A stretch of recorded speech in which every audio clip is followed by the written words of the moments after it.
Okay, so what do you mean by propedeutics? Propedeutics is the introduction to any scientific knowledge area.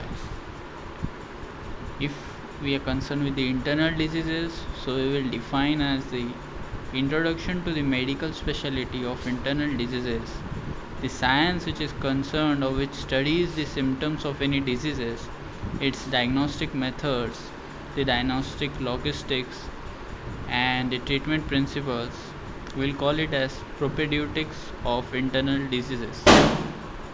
The aim of propedeutics is to learn physicians' knowledge and skills, like the first one is the patient survey.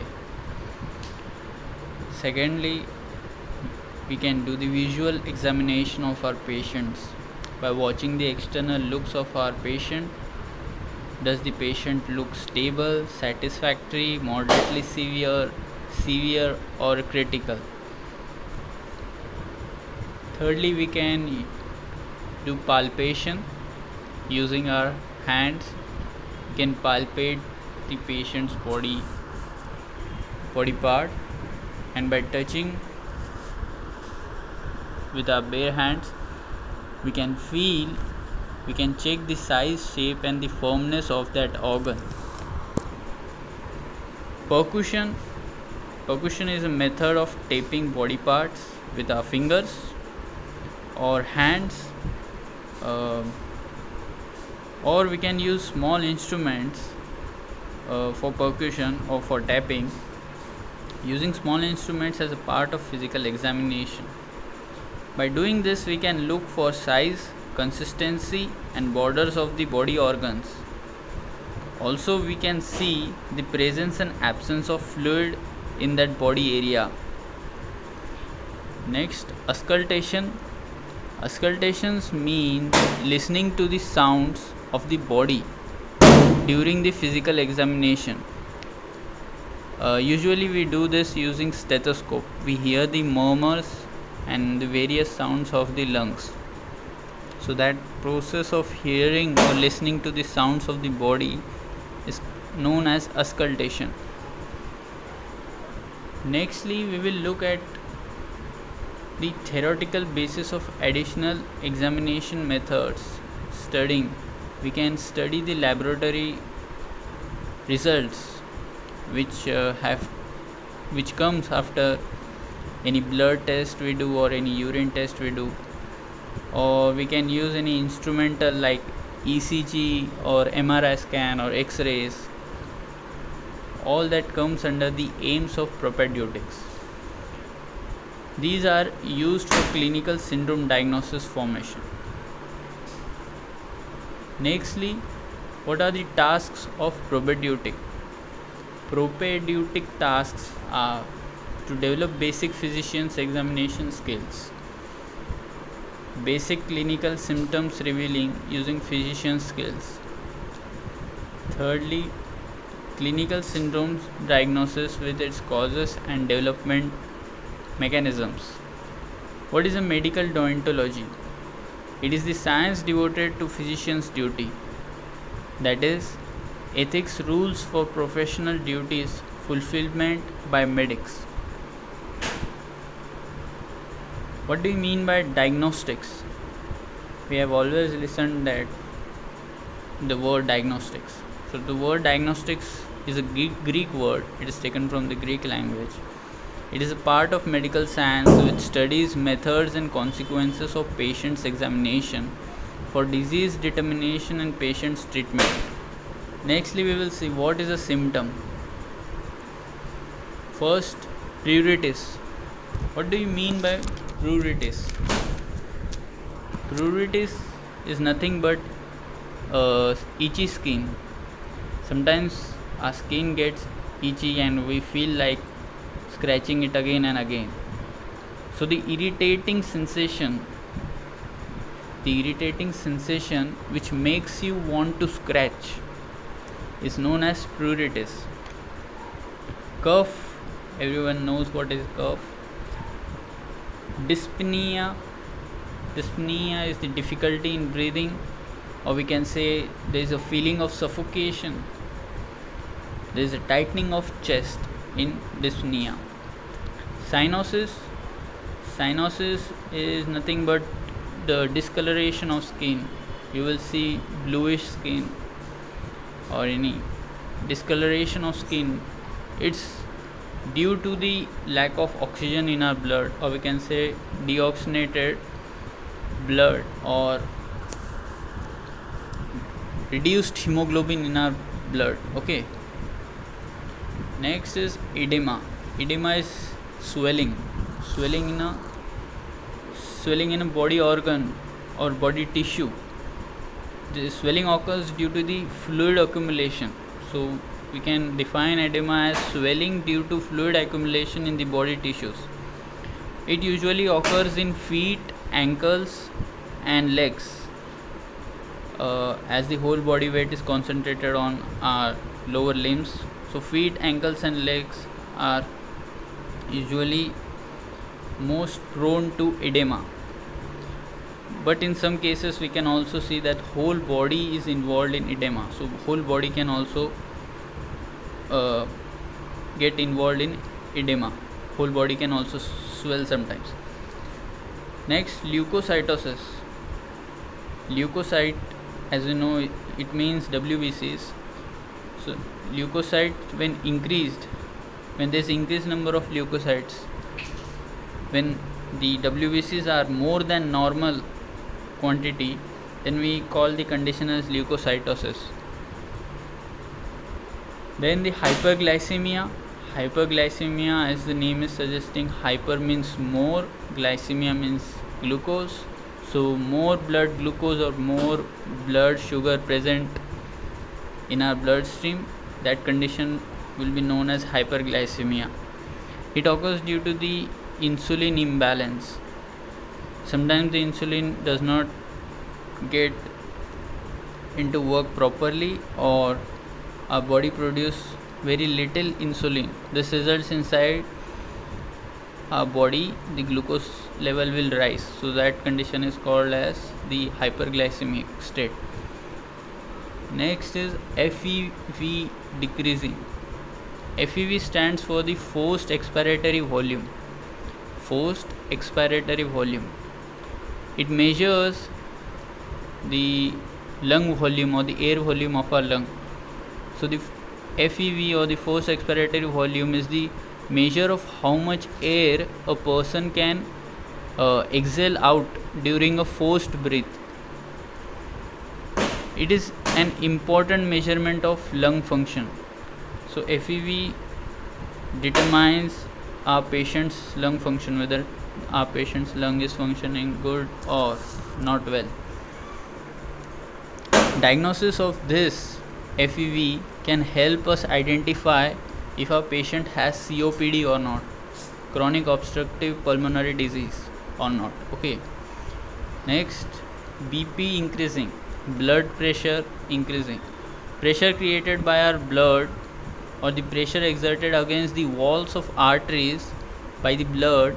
As our heart pumps blood, there is pressure created by the blood on our arteries. So that pressure measurement is known as blood pressure measurement. So if the blood pressure is increasing, it means that the pressure due to blood on the arterial wall is more, and that can lead to severe conditions.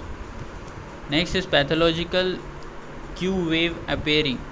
This occurs when a person has suffered from any myocardial infarction, and due to that myocardial infarction there is a scar tissue formation in our heart, and scar tissue formation means that scar tissue is dead in nature.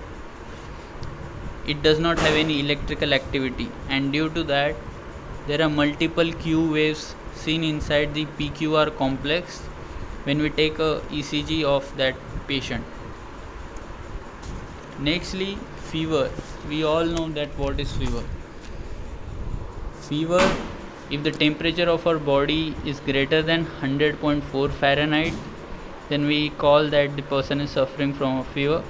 Rise in body temperature above normal is known as fever. Lastly, a contact with patient who is ill with tuberculosis.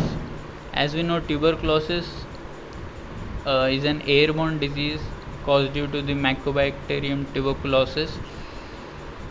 So a patient in contact with another tuberculosis suffering patient can have symptoms like him. Next is syndrome. What do you mean by syndrome? It is a combination of symptoms which are connected by common pathogenesis. For example, in case of chronic heart failure, we can see dyspnea, means tightening of the chest, suffocating like symptoms, and we see liver enlargement, we see edema, swelling, the cardiac output decreases, and we find that there is presence of pro-BNP. Pro-BNP is increasing. Now what is this pro-BNP? They are the non-active pro-hormones. They are the hormones present inside special molecules, and they get released only when there is some change in pressure inside our heart. So by analyzing the blood, if we find BNP, then we say that the patient may be having some problem with heart. You can see here that dyspnea is a common symptom for heart failure, respiratory failure, fever, neurosis, arterial hypertension. We know that heart failure, respiratory failure, what are these? Fever also we know. Neurosis, neurosis is irritability of the nervous system. There are anxiety like disorders. The patient gets phobia or it suffers from fear. Arterial hypertension, as the name is suggesting, artery is suffering from hypertension. It means high blood pressure. The pressure exerted by the blood on the arteries is high. So in case of heart failure, we can also see chronic diseases like myocardial infarction, or we can see pneumonia, or we can see hypertonic disease, or sometimes we can see systemic vasculitis.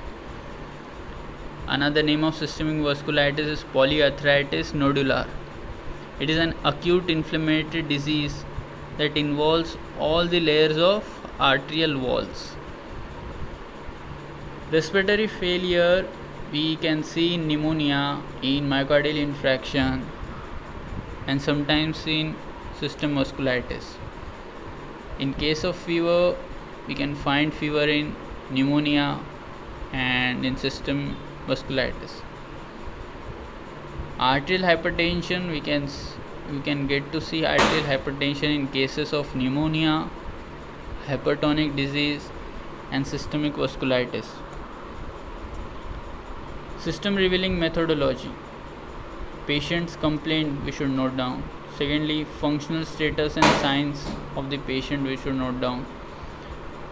Anamnesis data we should note down. And past history data of patient's life is also important. Symptoms revealing by physical patient's examination, as we discussed earlier, the visual examination, palpation, percussion and auscultation. Then the laboratory data, in which we can see the serological data, which would give us the data about the serum, inflammatory data, immunological data, biochemical, bacteriological, pathomorphological, etc. Instrumental data includes the ECG, X-ray, MRI, etc. Physical symptoms revealing methodology. The first one is the general patient status estimation. Secondly, we can see the skin coloration and the mucus status. Respiratory system, we can see whether the patient is suffering from dyspnea or any other respiratory COPD. Circulation system examination, gastrointestinal system examination, kidney examination, nervous, endocrine and immune system examination. Symptoms are divided mainly into two types: subjective symptoms and objective symptoms. Under the subjective symptoms, you will look for the headache, dyspnea, fatigue and pain. Headache means pain inside the head. Dyspnea, feeling of suffocation, tightening of the chest. Fatigue, there will be feeling of tiredness. Pain inside the joints or the bones. Objective symptoms are HR, heart rate. You should observe the heart rate, the blood pressure, the respiratory rate, the pulse parameters and the chest forms. These are the graphs which you can study, and depending on these graphs you can determine whether the patient has what kind of frequency of cough, what kind of frequency of sputum, what kind of frequency of dyspnea. Diagnostic process steps. So the first step is the symptom diagnosis. Secondly, we see the syndrome diagnosis. Then we look differential diagnostic syndrome. At last, nosological form of diagnosis. So what are the diagnostic strategies? The first one is the analogical diagnostic inside which we will see the same clinical sign as in the another case, so called as Gestalt diagnosis. Algorithmic diagnostics according to a predetermined algorithm.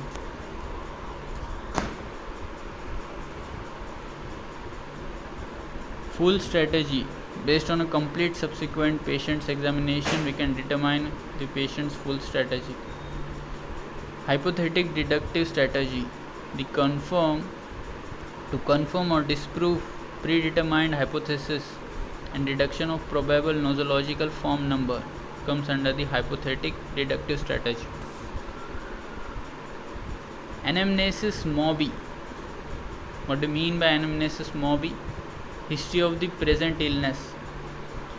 In this part of case history, all the symptoms must be described according to their time of appearance. They can be combined according to their pathogenesis in syndromes. Anamnesis morbis, in simple words, you can identify as the description of patient's functional status since the beginning of the disease. When the disease started, how was the patient functioning? Okay, along with the treatment given during the disease and the laboratory instrumental diagnosis done so far. All that comes under the anamnesis morbis. So the basic parts of medical case history is, first thing we should do, we should note down the complaints of patient, what kind of pain the patient is suffering, at which area the patient is suffering pain. Secondly, anamnesis morbis, patient's functional status we should note down since the beginning of the disease, what all treatment was given to him, and the laboratory instrumental diagnosis done so far. Anamnesis vitae. Under the anamnesis vitae, the description of patient's lifestyle and the nature of the occupation he does, the length of working hours he does, the conditions in which he works, all should be noted down. Noting of the diseases that have occurred in patient's family previously or any close relative should also be noted down. Status objectives, formulation of current diagnosis, additional diagnostic methods, diagnostic plan, patient's observation diaries, stage like final and posthumous epicrisis. All this come under the basic parts of medical case history. Diagnosis, disease determination which is formulated in a short form short form conclusion about its character, that is diagnosis. So the scientific directions which we see nowadays. In case of atherosclerosis theory development, new methods of its diagnosis and treatment are like the leukocytes function investigation, genetic disorders and protein synthesis abnormalities is seen, infection factor studying we do, atherosclerosis immune regulation investigation is performed.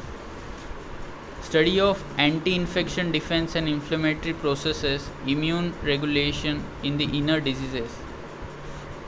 For this we check the bronchial asthma, pneumonia, electrical impedance, inner diseases, diagnostic methods working out.